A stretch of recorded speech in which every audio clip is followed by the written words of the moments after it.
ਵਾਹਿਗੁਰੂ ਜੀ ਕਾ ਖਾਲਸਾ ਵਾਹਿਗੁਰੂ ਜੀ ਕੀ ਫਤਿਹ students in the previous lecture we discussed what are causes of the depletion of flora and fauna. We also read how the destruction of forest and wildlife affected our culture and people who depended upon forest.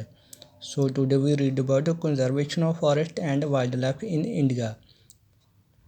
In this paragraph, we read about why the conservation of forest and wildlife is necessary for us and what are the steps taken by the government or people of the community to conserve the forest and wildlife. So let's start on the first line. Conservation in the background of a rapid decline in the wildlife population and forestry has become essential. ਕਹਿੰਦੇ ਜਿੰਨੀ ਤੇਜ਼ੀ ਦੇ ਨਾਲ ਅਸੀਂ ਆਪਣੇ ਜੰਗਲਾਂ ਔਰ ਜੰਗਲੀ ਜੀਵ ਦਾ ਪਤਨ ਕਰ ਰਹੇ ਹਾਂ, ਇਸ ਲਈ ਇਹਦੀ ਸਾਂਭ ਸੰਭਾਲ ਕਰਨੀ ਹੋਰ ਵੀ ਜ਼ਰੂਰੀ ਹੋ ਗਈ ਹੈ. But why do we need to conserve our forest and wildlife? Here they give a question for us ਕਿ ਸਾਨੂੰ ਆਪਣੇ ਜੰਗਲਾਂ ਔਰ ਜੰਗਲੀ ਜੀਵ ਦੀ ਸੰਭਾਲ ਕਰਨੀ ਕਿਉਂ ਜ਼ਰੂਰੀ ਆ. Conservation preserve ecological diversity and our life support system, water, air and soil. ਕਹਿੰਦੇ ਕੰਜ਼ਰਵੇਸ਼ਨ ਪ੍ਰੀਜ਼ਰਵ ਮਤਲਬ ਈਕੋਲੋਜੀਕਲ ਦੇ ਵਿੱਚ ਜੋ ਜੀਵ ਵਿਭਿੰਨਤਾ ਪਾਈ ਜਾਂਦੀ ਹੈ ਉਸ ਦੀ ਹੈਲਪ ਦੇ ਨਾਲ ਹੀ ਸਾਨੂੰ ਆਪਣੇ ਰਹਿਣ ਵਾਸਤੇ ਪਾਣੀ, ਹਵਾ ਔਰ ਸੋਇਲ ਦੀ ਪ੍ਰਾਪਤੀ ਹੁੰਦੀ ਆ. ਕਿਉਂਕਿ ਆਪਾਂ ਨੂੰ ਪਤਾ ਹੈ ਵਾਟਰ ਜਿਹੜਾ ਉਹ ਪਲਾਂਟਸ ਦੀ ਹੈਲਪ ਦੇ ਨਾਲ ਰੀਸਾਈਕਲ ਹੁੰਦਾ ਹੈ. ਏਅਰ ਇਹ ਵੀ ਸਾਨੂੰ ਪਲਾਂਟਸ ਦੇ ਕੋਲੋਂ ਮਿਲਦੀ ਹੈ. ਐਂਡ ਦਾ ਸੋਇਲ ਔਰ ਸੋਇਲ ਨੂੰ ਫਰਟਾਈਲ ਕਰਨ ਵਾਸਤੇ ਅਸੀਂ ਐਨੀਮਲਸ ਦਾ ਡੰਗ ਔਰ ਪਲਾਂਟਸ ਦੇ ਜੋ ਵੇਸਟੇਜ ਹੈ ਉਹਨੂੰ ਯੂਜ਼ ਕਰਦੇ ਹਾਂ. It also preserve the genetic diversity of the plants and the animals for better growth of species and the breeding. ਕਹਿੰਦੇ ਪੌਦਿਆਂ ਅਤੇ ਪੰਛੀਆਂ ਦੇ ਚੰਗੇ ਵਾਧੇ ਅਤੇ ਹੋਰ ਪ੍ਰਜਾਤੀਆਂ ਉਤਪੰਨ ਕਰਨ ਵਾਸਤੇ ਬਰੀਡਿੰਗ ਵਾਸਤੇ ਇਹਨਾਂ ਦੇ ਪੁਰਾਣੇ ਜੋ ਜੈਨੇਟਿਕ ਡਿਵਰਸਿਟੀ ਹੈ, ਜੀਵ ਵਿਭਿੰਨਤਾ ਹੈ, ਜੀਨਸ ਆ, ਇਹਨਾਂ ਦੀ ਸੰਭਾਲ ਕਰਨੀ ਜ਼ਰੂਰੀ ਹੈ. For example in agriculture we are still depended on a traditional crop. ਕਹਿੰਦੇ ਉਦਾਹਰਨ ਦੇ ਲਈ ਐਗਰੀਕਲਚਰ ਖੇਤੀਬਾੜੀ ਦੇ ਵਿੱਚ ਅਸੀਂ ਅਜੇ ਵੀ ਟ੍ਰੈਡੀਸ਼ਨਲ ਮੀਨਸ ਪੁਰਾਣੇ ਸਮੇਂ ਤੋਂ ਜੋ ਚੱਲਦੀਆਂ ਰਵਾਇਤੀ ਫਸਲਾਂ ਉਹਨਾਂ ਦੇ ਉੱਪਰ ਡਿਪੈਂਡ ਆ. ਅਗਰ ਅਸੀਂ ਪੁਰਾਤਨ ਸਮੇਂ ਤੋਂ ਰਵਾਇਤੀ ਚੱਲਦੀਆਂ ਆ ਰਹੀਆਂ ਫਸਲਾਂ ਨੂੰ ਪੂਰੀ ਤਰ੍ਹਾਂ ਖਤਮ ਕਰ ਦਈਏ, ਹੋ ਸਕਦਾ ਇਹਨਾਂ ਦੇ ਬੀਜਾਂ ਤੋਂ ਬਿਨਾਂ ਆਪਾਂ ਨਵੇਂ ਕੋਈ ਬੀਜ ਉਤਪੰਨ ਕਰੀਏ ਵੀ ਉਹ ਸਾਡੇ ਅਨਾਜ ਦੀ ਲੋੜ ਜਿਹੜੀ ਪੂਰੀ ਨਾ ਕਰ ਸਕਣ. ਸੋ ਇਸ ਕਰਕੇ ਅਨਾਜ ਦੀ ਲੋੜ ਪੂਰੀ ਕਰਨ ਵਾਸਤੇ ਸਾਡੀਆਂ ਟ੍ਰੈਡੀਸ਼ਨਲ ਕ੍ਰੋਪਸ ਹੈ ਇਹਨਾਂ ਦੇ ਬੀਜ ਨੂੰ ਬਚਾ ਕੇ ਰੱਖਿਆ ਜਾਂਦਾ ਹੈ.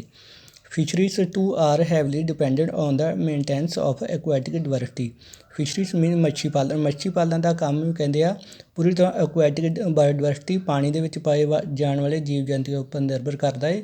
ਅਗਰ ਪਾਣੀ ਵਿੱਚ ਪਾਏ ਜਾਣ ਵਾਲੇ ਜੀਵ ਜੰਤੂ ਜਿਹੜਾ ਅਸੀਂ ਉਹਨਾਂ ਦੀ ਸਾਂਭ ਸੰਭਾਲ ਨਹੀਂ ਕਰਾਂਗੇ, ਉਹਨਾਂ ਨੂੰ ਬਚਾਉਣ ਦੇ ਯਤਨ ਨਹੀਂ ਕਰਾਂਗੇ, ਹੋ ਸਕਦਾ ਫਿਸ਼ ਦੀ ਜੋ ਪੂਰੀ ਖੁਰਾਕ ਕੇ ਜੀਵ ਜੰਤੂ ਹੁੰਦਾ ਉਹ ਖਤਮ ਹੋਣ ਦੇ ਨਾਲ ਫਿਰ ਫਿਸ਼ ਦਾ ਜਾਂ ਫਿਸ਼ਰੀ ਦਾ ਆਪਣਾ ਕਾਰੋਬਾਰ ਹੈ ਉਹ ਪੂਰੀ ਤਰ੍ਹਾਂ ਖਤਮ ਹੋ ਜਾਵੇ.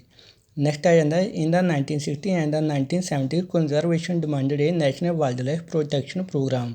1960 ਤੋਂ 1970 ਈਸਵੀ ਦੇ ਵਿਚਕਾਰ ਕਹਿੰਦੇ ਵਾਤਾਵਰਨ ਪ੍ਰੇਮੀਆਂ ਨੇ ਨੈਸ਼ਨਲ ਰਾਸ਼ਟਰੀ ਪੱਧਰ 'ਤੇ ਜੰਗਲੀ ਜੀਵਨ ਨੂੰ ਬਚਾਉਣ ਵਾਸਤੇ ਇੱਕ ਐਕਟ ਦੀ ਡਿਮਾਂਡ, ਇੱਕ ਮੰਗ ਕੀਤੀ. ਮਤਲਬ ਕੋਈ ਅਜਿਹਾ ਕਾਨੂੰਨ ਬਣਾਇਆ ਜਾਵੇ ਜਿਸ ਦੇ ਨਾਲ ਜੰਗਲ ਅਤੇ ਜੰਗਲੀ ਜੀਵਨ ਨੂੰ ਬਚਾਉਣ ਦੀ ਕੋਸ਼ਿਸ਼ ਕੀਤੀ ਜਾਵੇ. The Indian wildlife protection act was implemented in the 1972. ਇਹਨਾਂ ਦੀ ਮੰਗ ਪੂਰੀ ਕਰਦੇ ਹੋਏ ਗੌਰਮੈਂਟ ਵੱਲੋਂ ਇੰਡੀਅਨ ਵਾਈਲਡ ਲਾਈਫ ਐਕਟ 1972 ਦੇ ਵਿੱਚ ਲਾਗੂ ਕਰ ਦਿੱਤਾ ਗਿਆ. With various provision for protecting habitats. ਇਹਦੇ ਵਿੱਚ ਕਈ ਤਰ੍ਹਾਂ ਦਾ ਜਿਹੜਾ ਹੈਬੀਟੈਟਸ ਮਤਲਬ ਜਾਨਵਰਾਂ ਦੇ ਔਰ ਜੋ ਵੀ ਸਾਡੇ ਪੌਦੇ ਵਗੈਰਾ ਸੀ ਇਹਨਾਂ ਦਾ ਹੈਬਚੁਅਲ ਏਰੀਆ ਹੈ ਇਹਨੂੰ ਬਚਾਉਣ ਦੇ ਪ੍ਰੋਗਰਾਮ ਉਲੀਕੇ ਗਏ. An all India list of protected species was also published. ਮਤਲਬ ਇਸ ਐਕਟ ਦੇ ਅਨੁਸਾਰ ਜਿਹੜੇ ਜੀਵ ਔਰ ਜਿਹੜੇ ਪੌਦਿਆਂ ਨੂੰ ਸੁਰੱਖਿਆ ਦਿੱਤੀ ਗਈ ਹੈ, ਮਤਲਬ ਇਹਨਾਂ ਨੂੰ ਕੱਟਣ ਔਰ ਨੁਕਸਾਨ ਪਹੁੰਚਾਉਣ ਤੋਂ ਮਨ੍ਹਾ ਕੀਤਾ ਗਿਆ. ਇਹਨਾਂ ਸਾਰਿਆਂ ਦੇ ਨਾਮ ਜਿਹੜੇ ਪਬਲਿਸ਼ ਕੀਤੇ ਗਏ. The thrust of the program was towards protecting the remaining population of the certain endangered species by banning hunting, giving legal protection to their habitats and restricting trade in wildlife. ਇਸ programme ਅਨੁਸਾਰ ਖਤਮ ਹੋਣ ਦੀ ਕਗਾਰ 'ਤੇ ਖੜੀਆਂ ਪ੍ਰਜਾਤੀਆਂ ਨੂੰ ਬਚਾਉਣ ਦੀ ਕੋਸ਼ਿਸ਼ ਕੀਤੀ ਗਈ. ਬਾਏ ਬੈਨਿੰਗ ਹੰਟਿੰਗ ਮਤਲਬ ਇਹਨਾਂ ਸ਼ਿਕਾਰ ਕਰਨ 'ਤੇ ਪਾਬੰਦੀ ਲਗਾ ਦਿੱਤੀ ਗਈ. ਗਿਵਿੰਗ ਲੀਗਲ ਪ੍ਰੋਟੈਕਸ਼ਨ ਉਹਨਾਂ ਦਾ ਜੋ ਵੀ ਹੈਬਚੁਅਲ ਏਰੀਆ ਸੀ ਉਹਨੂੰ ਲੀਗਲ ਪ੍ਰੋਟੈਕਸ਼ਨ ਦਿੱਤੀ ਗਈ, ਮਤਲਬ ਉਹਦੇ ਆਲੇ ਦੁਆਲੇ ਸਿਕਿਉਰਿਟੀ ਲਗਾ ਦਿੱਤੀ ਗਈ। ਹਿਊਮਨ ਬੀਇੰਗ ਦੀ ਕੋਈ ਵੀ ਉੱਥੇ ਇੰਟਰਫੇਅਰੈਂਸ ਜਿਹੜੀ ਉਹ ਬੈਨ ਕਰ ਦਿੱਤੀ ਗਈ। And restricting trade in wildlife, ਅਤੇ ਇਹਨਾਂ ਜੰਗਲੀ ਜੀਵਾਂ ਦਾ ਇੰਟਰਨੈਸ਼ਨਲ ਪੱਧਰ 'ਤੇ ਵਪਾਰ ਕਰਨ 'ਤੇ ਪਾਬੰਦੀ ਲਗਾ ਦਿੱਤੀ ਗਈ। ਮਤਲਬ ਇਹਨਾਂ ਜੀਵਾਂ ਤੋਂ ਪ੍ਰਾਪਤ ਹੋਣ ਵਾਲੀਆਂ ਇਹਨਾਂ ਦੇ ਬੋਨਸ, ਇਹਨਾਂ ਦੇ ਵਿੰਗਸ ਵਗੈਰਾ ਸਾਰਾ ਕੁਛ ਜਿਹੜਾ ਵਾ ਮਾਰਕੀਟ ਦੇ ਵਿੱਚ ਸੇਲ ਕਰਨ 'ਤੇ ਪਾਬੰਦੀ ਲਗਾ ਦਿੱਤੀ ਗਈ। Next, subsequently central and many state government established national park and a wildlife sanctuary about which you have already studied।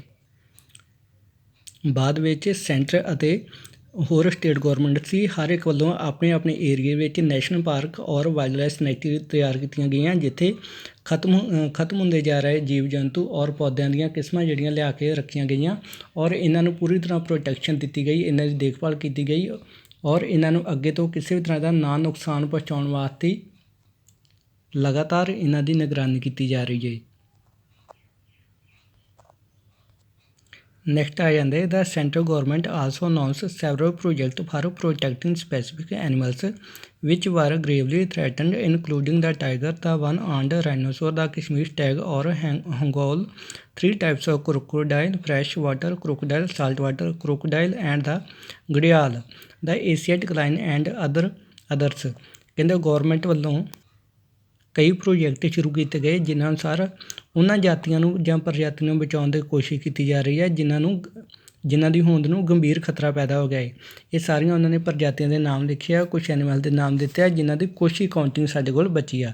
ਇਸ ਕਰਕੇ ਹਰੇਕ ਦੇ ਨਾਮ 'ਤੇ ਕੁਛ ਪ੍ਰੋਜੈਕਟ ਚਲਾ ਕੇ ਇਹਨਾਂ ਜਾਨਵਰਾਂ ਦੇ ਸ਼ਿਕਾਰ ਕਰਨ 'ਤੇ ਪਾਬੰਦੀ ਲਗਾਈ ਗਈ ਹੈ ਔਰ ਇਹਨਾਂ ਦਾ ਜੋ ਹੈਬਿਟੇਟ ਏਰੀਆ ਹੈ ਉਸ ਨੂੰ ਇਨਕਰੀਜ਼ ਕੀਤਾ ਜਾ ਰਿਹਾ ਹੈ ਔਰ ਨਾਲ ਦੀ ਨਾਲ ਪ੍ਰੋਟੈਕਸ਼ਨ ਦਿੱਤੀ ਹੈ ਕਿ ਇਹ ਜਾਨਵਰ ਬਿਨਾਂ ਕਿਸੇ ਡਿਸਟਰਬੈਂਸ ਦੇ ਆਪਣੇ ਏਰੀਏ ਵਿੱਚ ਰਹਿ ਸਕਣ। Most recently the Indian elephant, black buck, the great Indian bustard and the snow leopard etc. have been given full or a partial legal protection against hunting and trade throughout India। ਪਿਛਲੇ ਸਮੇਂ ਦੌਰਾਨ ਇਹ ਸਾਰੇ ਜੀਵ ਜੰਤੂ ਆ ਜੋ ਉਹਨਾਂ ਦੇ ਨਾਮ ਦਿੱਤੇ ਸਾਨੂੰ, ਇਹਨਾਂ ਨੂੰ ਗੌਰਮੈਂਟ ਵੱਲੋਂ ਪੂਰੇ ਇੰਡੀਆ ਦੇ ਵਿੱਚ ਪ੍ਰੋਟੈਕਸ਼ਨ ਦਿੱਤੀ ਗਈ ਆ ਔਰ ਇਹਨਾਂ ਦੇ ਸ਼ਿਕਾਰ ਕਰਨ ਐਂਡ ਵਪਾਰ ਕਰਨ ਦੇ ਟ੍ਰੇਡ ਕਰਨ ਦੇ ਉੱਪਰ ਪਾਬੰਦੀ ਲਗਾ ਦਿੱਤੀ ਗਈ ਹੈ। ਜੋ ਗੌਰਮੈਂਟ ਵੱਲੋਂ ਪ੍ਰੋਜੈਕਟ ਸ਼ੁਰੂ ਕੀਤੇ ਗਏ ਆ ਉਹਨਾਂ ਪ੍ਰੋਜੈਕਟ ਦੇ ਵਿੱਚੋਂ ਇੱਕ ਦੀ ਐਗਜ਼ਾਮਪਲ ਦਿੱਤੀ ਗਈ ਸਾਨੂੰ, project tiger. Tiger is one of the key wildlife species in the faunal web. Faunal ਵਿੱਚ ਸਾਡੇ ਕੋਲ ਹੁੰਦਾ ਵਾ ਜੰਗਲੀ ਜੀਵ। ਕਹਿੰਦੇ ਟਾਈਗਰ ਜਾਂ ਆਪਾਂ ਟਾਈਗਰ ਬੋਲ ਦਿੰਦੇ ਹਾਂ ਜਾਂ ਬਾਘ ਬੋਲ ਦਿੰਦੇ ਹਾਂ, ਇੱਕ ਖਾਸ ਕਿਸਮ ਦਾ ਜੰਗਲੀ ਜੀਵ ਹੈ। In 1973 the authority realised that the tiger population had dwindled ਹੁੰਦਾ ਹੈ, ਰਿਡਿਊਸ ਹੋ ਜਾਣੀ, ਘੱਟ ਜਾਣੀ, to 1827 from an estimated 55,000 at the turn of the century. Means 1973 ਈਸਵੀ ਦੇ ਵਿੱਚ ਹੋਏ ਸਰਵੇ ਦੇ ਅਨੁਸਾਰ ਅਥਾਰਟੀ ਨੇ ਮਹਿਸੂਸ ਕੀਤਾ ਕਿ ਇੱਕ ਸੈਂਚਰੀ ਦੇ ਦੌਰਾਨ ਮਤਲਬ 100 ਸਾਲਾਂ ਦੇ ਵਿੱਚ ਟਾਈਗਰ ਗਿਣਤੀ 55,000 ਤੋਂ ਘੱਟ ਕੇ ਸਿਰਫ 1827 ਰਹਿ ਗਈ ਹੈ। The major threat to tiger population are the numerous. ਕਹਿੰਦੇ ਟਾਈਗਰ ਦੀ ਪੋਪੂਲੇਸ਼ਨ ਜੋ ਇੰਨੀ ਘਟੀ ਆ ਉਹਦੇ ਕਈ ਕਾਰਨ ਹੈ, ਸੱਚ ਹੈ ਪੋਸਟਿੰਗ ਬਾਹਰ ਟ੍ਰੇਡ, ਉਹਦਾ ਵਪਾਰ ਵਾਸਤੇ ਉਹਦਾ ਸ਼ਿਕਾਰ ਕਰਨਾ, ਸ਼ਰਿੰਕਿੰਗ ਹੈਬਿਟੈਟ, ਉਹਦੇ ਰਹਿਣ ਵਾਲੇ ਏਰੀਏ ਦਾ ਲਗਾਤਾਰ ਘਟਣਾ, ਡਿਪਲੈਸ਼ਨ ਆਫ ਦਾ ਪ੍ਰੇ ਬੇਸ ਸਪੈਸੀਜ਼, ਅਤੇ ਜੋ ਵੀ ਜੀਵਾਂ ਨੂੰ ਖਾ ਕੇ ਆਪਣਾ ਗੁਜ਼ਾਰਾ ਕਰਦਾ ਹੈ ਉਹਨਾਂ ਜੀਵਾਂ ਦਾ ਲਗਾਤਾਰ ਸ਼ਿਕਾਰ ਹੋਣ ਦਾ ਕਰਕੇ ਉਹਦੇ ਭੋਜਨ ਦੇ ਵਿੱਚ ਕਮੀ ਆਉਣਾ, ਗਰੋਇੰਗ ਹਿਊਮਨ ਪੋਪੂਲੇਸ਼ਨ, ਮਨੁੱਖ ਦੀ ਆਬਾਦੀ ਦੇ ਵਿੱਚ ਵਾਧਾ ਹੋਣਾ, the trade of the tiger skins and the use of their bones in the traditional medicine. ਅਤੇ ਰਵਾਇਤੀ ਤਰੀਕਿਆਂ ਦੇ ਨਾਲ ਤਿਆਰ ਕੀਤੀਆਂ ਜਾਣ ਵਾਲੀਆਂ ਮੈਡੀਸਨ ਦੇ ਵਿੱਚ ਟਾਈਗਰ ਦੀ ਸਕਿਨ ਔਰ ਇਸ ਦੀਆਂ ਬੋਨਸ ਯੂਜ਼ ਕਰਨੀਆਂ, ਇਹਨਾਂ ਸਾਰਿਆਂ ਦੇ ਕਰਕੇ ਲਗਾਤਾਰ ਇਹਦਾ ਸ਼ਿਕਾਰ ਹੁੰਦਾ ਰਿਹਾ ਅਤੇ ਇਹਦੀ ਗਿਣਤੀ ਦਿਨੋਂ ਦਿਨ ਘੱਟ ਗਈ ਹੈ। especially in the Asiatic countries left the tiger population on the verge of the extinction। ਸਿਰਫ ਏਸ਼ੀਆ ਦੇ ਕੁਝ ਇਲਾਕਿਆਂ ਦੇ ਵਿੱਚ ਇਸ ਦੀ ਹੋਂਦ ਨੂੰ ਜ਼ਿਆਦਾ ਖਤਰਾ ਪੈਦਾ ਹੋਇਆ ਹੈ। Since India and the Nepal provide habitat to about 2/3 of the surviving tiger population in the world, these two nations became the prime target for poaching and illegal trading। ਕਹਿੰਦੇ ਇੰਡੀਆ ਅਤੇ ਨੇਪਾਲ ਦੋ ਕੰਟਰੀ ਹੈ ਜਿਨ੍ਹਾਂ ਨੇ tiger ਦੇ habitat ਏਰੀਏ ਨੂੰ ਔਰ ਟਾਈਗਰ ਨੂੰ ਪ੍ਰੋਟੈਕਸ਼ਨ ਦਿੱਤੀ ਗਈ ਹੈ। About 2/3 of the surviving tiger. World ਦੇ ਵਿੱਚ ਜਿੰਨੇ ਵੀ ਟਾਈਗਰ ਜੀਵਤ ਆ ਉਹਨਾਂ ਦਾ 2/3 ਹਿੱਸਾ ਜਿਹੜਾ ਇਹਨਾਂ ਦੋ ਕੰਟਰੀਜ਼ ਦੇ ਵਿੱਚ ਰਹਿੰਦਾ ਪਿਆ ਹੈ। ਇਸੇ ਕਰਕੇ ਕਹਿੰਦੇ ਹੁਣ ਜਿਹੜਾ ਇਲੀਗਲ ਤੌਰ 'ਤੇ ਵਪਾਰ ਕਰਨ ਵਾਲੇ ਲੋਕਾਂ ਨੇ ਇਹਨਾਂ ਦੋ ਨੇਸ਼ਨ ਨੂੰ ਇਹਨਾਂ ਦੋ ਦੇਸ਼ਾਂ ਦੇ ਵਿੱਚ ਨਿਸ਼ਾਨਾ ਬਣਾ ਕੇ ਲਗਾਤਾਰ ਟਾਈਗਰ ਨੂੰ ਸ਼ਿਕਾਰ ਕਰਨ ਦੀ ਜਾਂ ਉਹਨਾਂ ਨੂੰ ਚੋਰੀ ਛਿਪੇ ਮਾਰ ਕੇ ਉਹਨਾਂ ਦੀਆਂ ਬੋਨਸ ਔਰ ਸਕਿਨ ਵੇਚਣ ਦੀ ਕੋਸ਼ਿਸ਼ ਕੀਤੀ ਜਾਂਦੀ ਰਹਿੰਦੀ ਹੈ। Project tiger one of the well published wildlife campaign in the world. ਕਹਿੰਦੇ ਪ੍ਰੋਜੈਕਟ ਟਾਈਗਰ ਸੰਸਾਰ ਦੇ ਵਿੱਚ ਚਲਾਈ ਗਈ ਇੱਕ ਮੁਹਿੰਮਾਂ ਦੇ ਵਿੱਚੋਂ ਇੱਕ ਖਾਸ ਮੁਹਿੰਮ ਹੈ ਵਾਇਸ ਲਾਂਚ ਇਨ 1973 ਅਤੇ ਇਸ ਮੁਹਿੰਮ ਦਾ ਆਗਾਜ਼ ਜਾਂ ਸ਼ੁਰੂਆਤ 1973 ਦੇ ਵਿੱਚ ਕੀਤੀ ਗਈ। Tiger conservation has been viewed not only as an effort to save an endangered species but with an equal importance as a means of the preserves biotypes of sizable magnitude।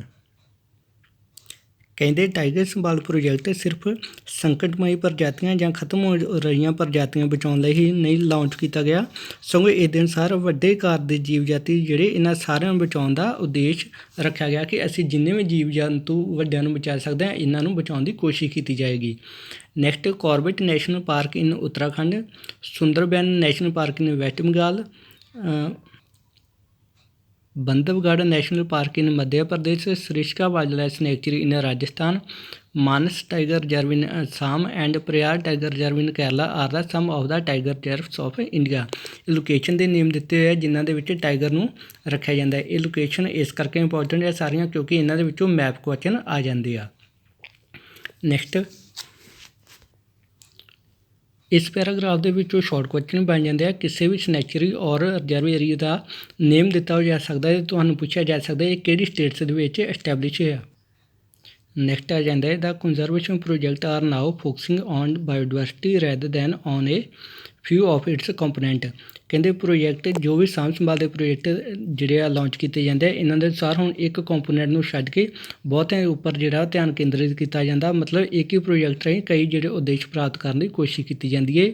There is now more intensive searches for difference conservation measures.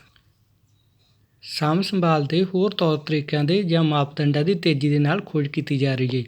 ਇਨਕਰੀਜ਼ਿੰਗਲੀ even insects are beginning to find a place in conservation planning. ਕਹਿੰਦੇ ਇਸ planning ਦੇ ਅਨੁਸਾਰ ਮਤਲਬ ਸਾਂਭ ਸੰਭਾਲ ਦੇ ਜੋ project ਚੱਲ ਰਹੇ ਆ ਇਹਨਾਂ ਦੇ ਅਨੁਸਾਰ ਕੀੜੇ ਮਕੌੜਿਆਂ ਤੱਕ ਵੀ ਬਚਾਉਣ ਦੇ ਯਤਨ ਕੀਤੇ ਜਾ ਰਹੇ ਹੈ। In the notification under the wildlife act of the 1980 and 1986 several hundred butterflies, moths, beetles and one dragonfly have been added. All are the types of insects। ਕਹਿੰਦੇ 1980 ਤੋਂ 1986 ਈਸਵੀ ਦੇ ਵਿੱਚ ਜੋ ਐਕਟ ਪਾਸ ਕੀਤਾ ਗਿਆ ਸੀ ਇਸ ਦੀਆਂ ਧਾਰਾਵਾਂ ਦੇ ਅਨੁਸਾਰ ਕਈ ਤਰ੍ਹਾਂ ਦੇ ਕੀੜੇ ਮਕੌੜੇ ਜਿਵੇਂ ਕਿ ਬਟਰਫਲਾਈ, ਮੌਸ, ਬੀਟਲ, ਡਰੈਗਨਫਲਾਈ ਇਹਨਾਂ ਨੂੰ ਵੀ ਪ੍ਰੋਟੈਕਸ਼ਨ ਦਿੱਤੀ ਗਈ ਹੈ। In 1991 for the first time plants were also added to the list starting with the 6 species। ਕਹਿੰਦੇ 1991 ਦੇ ਵਿੱਚ ਪਹਿਲੀ ਵਾਰ ਕੁਝ 6 ਕਿਸਮ ਦੇ ਪਲਾਂਟਸ ਵੀ ਇਸ ਐਕਟ ਦੇ ਵਿੱਚ ਜਿਹੜੇ ਸ਼ਾਮਿਲ ਕੀਤੇ ਗਏ ਅਤੇ ਇਹਨਾਂ ਪਲਾਂਟਸ ਨੂੰ ਸੁਰੱਖਿਆ ਪ੍ਰਦਾਨ ਕੀਤੀ ਗਈ। ਇਹਨਾਂ ਦੇ ਵਪਾਰ ਔਰ ਇਹਨਾਂ ਦੇ ਕੱਟਣ ਦੇ ਉੱਪਰ ਬੈਨ ਲਗਾ ਦਿੱਤਾ ਗਿਆ। ਨੈਕਸਟ ਆ ਜਾਂਦਾ ਸਾਡੇ ਕੋਲ types and the distribution of the forest and wildlife resources. Even if we want to conserve our vast forest and wildlife resources, it is rather difficult to manage, control and regulate them। ਕਿਹਾ ਗਿਆ ਹੈ ਕਿ ਜੇਕਰ ਅਸੀਂ ਜੰਗਲਾਂ ਦੀ ਔਰ ਜੰਗਲੀ ਜੀਵ ਦੀ ਸਾਂਭ ਸੰਭਾਲ ਦੀ ਗੱਲ ਕਰਦੇ ਹਾਂ ਤਾਂ ਇਹ ਕੰਮ ਜੰਗਲਾਂ ਦਾ ਪ੍ਰਬੰਧ ਕਰਨਾ ਔਰ ਇਸ ਚੀਜ਼ ਨੂੰ ਕੰਟਰੋਲ ਕਰਨ ਤੋਂ ਵੀ ਔਖਾ ਹੈ। In India much of its forest and wildlife resources are either owned or manage by the government. ਕਹਿੰਦੇ ਭਾਰਤ ਦੇ ਵਿੱਚ ਬਹੁਤ ਸਾਰੇ ਜੰਗਲ ਅਤੇ ਜੰਗਲੀ ਜੀਵ ਗੌਰਮੈਂਟ ਵੱਲੋਂ ਜਿਹੜੇ ਮੈਨੇਜ ਕੀਤੇ ਜਾਂਦੇ, ਗੌਰਮੈਂਟ ਹੀ ਇਹਨਾਂ ਦੀ ਮਾਲਕ ਹੈ ਥਰੂ ਦਾ ਫੋਰੈਸਟ ਡਿਪਾਰਟਮੈਂਟ ਔਰ ਅਦਰ ਗੌਰਮੈਂਟ ਡਿਪਾਰਟਮੈਂਟਸ। ਅਤੇ ਇਹਨਾਂ ਦੀ ਸਾਂਭ ਸੰਭਾਲ ਗੌਰਮੈਂਟ ਵੱਲੋਂ ਫੋਰੈਸਟ ਡਿਪਾਰਟਮੈਂਟ ਰਾਹੀਂ ਜਾਂ ਕੁਛ ਹੋਰ ਡਿਪਾਰਟਮੈਂਟ ਐਸਟੈਬਲਿਸ਼ ਕਰਕੇ ਉਹਨਾਂ ਰਾਹੀਂ ਕੀਤੀ ਜਾਂਦੀ ਹੈ। These are classified under the following categories. ਅਤੇ ਕਹਿੰਦੇ ਇਹਨਾਂ ਨੂੰ ਅਸੀਂ ਹੇਠ ਲਿਖੀਆਂ ਕੈਟੇਗਰੀਜ਼ ਵਿੱਚ ਡਿਵਾਈਡ ਕਰ ਸਕਦੇ ਹਾਂ। ਫਸਟ ਆ ਜਾਂਦਾ ਸਾਡੇ ਕੋਲ ਰਿਜ਼ਰਵਡ ਫੋਰੈਸਟ। ਰਿਜ਼ਰਵਡ ਹੁੰਦਾ ਵਾ ਰਾਖਵੇਂ ਜੰਗਲ। More than half of the total forest land has been declared reserved forest. ਕਹਿੰਦੇ ਅੱਧ ਤੋਂ ਜ਼ਿਆਦਾ ਜੰਗਲ ਜਾਂ ਟੋਟਲ ਫੋਰੈਸਟ ਦੇ ਅੰਡਰ ਜਿੰਨਾ ਵੀ ਏਰੀਆ ਹੈ ਉਹਦੇ ਵਿੱਚੋਂ ਅੱਧ ਤੋਂ ਜ਼ਿਆਦਾ ਏਰੀਆ ਰਿਜ਼ਰਵ ਫੋਰੈਸਟ ਦੇ ਨਾਮ 'ਤੇ ਰਾਖਵਾਂ ਰੱਖਿਆ ਗਿਆ ਹੈ। Reserve forest are regarded as the most valuable. ਕਹਿੰਦੇ ਰਿਜ਼ਰਵ ਫੋਰੈਸਟ ਨੂੰ ਅਸੀਂ ਬਹੁਤ ਜ਼ਿਆਦਾ ਕੀਮਤੀ ਮੰਨਦੇ ਹਾਂ, ਇਸ ਕਰਕੇ ਇਹਨਾਂ ਦੀ ਸਾਂਭ ਸੰਭਾਲ ਦੇ ਉੱਪਰ ਜ਼ਿਆਦਾ ਜ਼ੋਰ ਦਿੱਤਾ ਜਾਂਦਾ ਹੈ। ਨੈਕਸਟ ਸਾਡੇ ਕੋਲ ਆ ਜਾਂਦਾ ਪ੍ਰੋਟੈਕਟਡ ਫੋਰੈਸਟ। ਪ੍ਰੋਟੈਕਟਡ ਹੁੰਦਾ ਸੁਰੱਖਿਅਤ। ਪਹਿਲਾਂ ਹੀ ਸਾਡੇ ਕੋਲ ਰਾਖਵੇਂ ਜੰਗਲ, ਸੈਕੰਡ ਆ ਜਾਂਦਾ ਹੈ ਪ੍ਰੋਟੈਕਟਡ ਸੁਰੱਖਿਅਤ ਜੰਗਲ।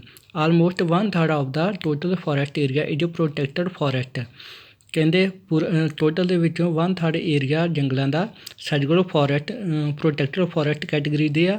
As declared by the forest department, this forest land are protected from any further depletion. ਅਤੇ ਇਹਨਾਂ ਜੰਗਲਾਂ ਨੂੰ ਅਗਾਹਾਂ ਤੋਂ ਕਿਸੇ ਵੀ ਤਰ੍ਹਾਂ ਦੇ ਪਤਨ ਤੋਂ ਬਚਾਇਆ ਜਾਂਦਾ। ਮਤਲਬ ਜੋ ਕੁਛ ਜਿੰਨਾ ਇਹਨਾਂ ਨੂੰ ਨੁਕਸਾਨ ਹੋਣ ਤੱਕ ਹੋ ਗਿਆ ਸੋ ਹੋ ਗਿਆ, ਅੱਗੇ ਤੋਂ ਇਹਨਾਂ ਜੰਗਲਾਂ ਨੂੰ ਨੁਕਸਾਨ ਹੋਣ ਤੋਂ ਬਚਾਇਆ ਜਾ ਰਿਹਾ ਹੈ। Unclassed forest, these are the other forest and wastelands belonging to both government and private individual and communities।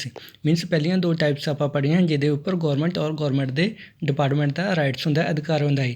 ਅਨਕਲਾਸਡ forest ਉਹ ਫੋਰੈਸਟ ਹੈ ਜਿਨ੍ਹਾਂ ਦੇ ਉੱਪਰ ਗੌਰਮੈਂਟ ਔਰ ਪ੍ਰਾਈਵੇਟ ਇੰਡੀਵਿਜੂਅਲ ਜਾਂ ਕਿਸੇ ਇੱਕ ਨਿੱਜੀ ਆਦਮੀ ਦਾ ਅਧਿਕਾਰ ਜਾਂ ਕਿਸੇ ਪਿੰਡ ਦਾ ਕਿਸੇ ਸਮੁਦਾਇ ਦਾ ਅਧਿਕਾਰ ਹੋ ਸਕਦਾ ਹੈ। Reserved and protected forests are also referred to as permanent forest estate maintained for the purpose of producing timber and other forest produce and for protective regions।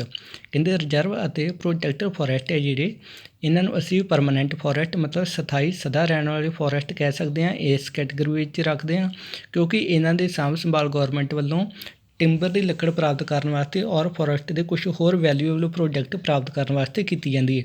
Timber ਦੀ ਲੱਕੜ ਇੱਕ ਅਜਿਹੀ ਲੱਕੜ ਹੁੰਦੀ ਹੈ ਜੋ ਕਿ ਆਪਣੇ ਘਰ ਨਿਰਮਾਣ ਜਾਂ ਆਪਣੇ ਫਰਨੀਚਰ ਵਗੈਰਾ ਬਣਾਉਣ ਵਾਸਤੇ ਵੈਲਿਊਏਬਲ ਵਧੀਆ ਟਾਈਪ ਦੀ ਮੰਨੀ ਜਾਂਦੀ ਹੈ। ਨੈਕਸਟ ਆ ਜਾਂਦਾ ਹੈ ਮੱਧ ਪ੍ਰਦੇਸ਼ ਹੈ the largest area under the permanent forest constituting 75% of its total forest area. ਕਹਿੰਦੇ ਮੱਧ ਪ੍ਰਦੇਸ਼ ਦੇ ਵਿੱਚ ਜਿੰਨੇ ਵੀ ਜੰਗਲ ਆ ਉਹਦੇ ਵਿੱਚੋਂ 75% ਜਿਹੜੇ ਪਰਮਾਨੈਂਟ ਫੋਰੈਸਟ ਹੈ। Jammu and Kashmir, Andhra Pradesh, Uttarakhand, Kerala, Tamil Nadu, West Bengal and the Maharashtra have large percent of reserve forest of its total forest area. Where ਉੱਪਰ ਸਾਰੀਆਂ ਸਟੇਟਸ ਦੇ ਨਾਮ ਦਿੱਤੇ ਆ ਜਿਨ੍ਹਾਂ ਦੇ ਵਿੱਚ ਦੱਸਿਆ ਗਿਆ ਕਿ ਕਾਫੀ ਰਿਜ਼ਰਵ ਫੋਰੈਸਟ ਨੇ। ਨੈਕਸਟ ਸਾਡੇ ਕੋਲ ਆ ਜਾਂਦਾ ਹੈ Bihar, Haryana, Punjab, Himachal Pradesh, Orissa and Rajasthan have a bulk of its under protected forest. ਮਤਲਬ ਇਹਨਾਂ ਦੇ ਕੋਲ ਪ੍ਰੋਟੈਕਟਡ ਫੋਰੈਸਟ ਦੇ ਕੈਟੇਗਰੀ ਦੇ ਵਿੱਚ ਕਾਫੀ ਜੰਗਲ ਮੌਜੂਦ ਨੇ। All north eastern states and the parts of Gujarat have a very high percentage of their forest as unclassed forest managed by local communities। ਇਸ ਤੋਂ ਇਲਾਵਾ ਕਹਿੰਦੇ ਉੱਤਰ ਪੂਰਬੀ ਸਟੇਟਸ ਦੇ ਵਿੱਚ, ਗੁਜਰਾਤ ਦੇ ਵਿੱਚ ਕਾਫੀ ਅਜਿਹੇ ਜੰਗਲ ਹੈ ਜੋ ਕਿ ਅਨਕਲਾਸੀਫਾਈਡ ਹੈ, ਜੋ ਕਿ ਕਿਸੇ ਵੀ ਕੈਟੇਗਰੀ ਵਿੱਚ ਨਹੀਂ ਰੱਖੇ ਗਏ। ਇਹਨਾਂ ਜੰਗਲਾਂ ਦੀ ਸਾਂਭ ਸੰਭਾਲ ਉੱਥੇ ਦੇ ਨੇੜੇ ਤੇੜੇ ਰਹਿਣ ਵਾਲੀਆਂ ਕਮਿਊਨਿਟੀ ਦੇ ਸਮੁਦਾਇ ਦੇ ਲੋਕਾਂ ਵੱਲੋਂ ਖੁਦ ਆਪ ਕੀਤੀ ਜਾਂਦੀ ਹੈ।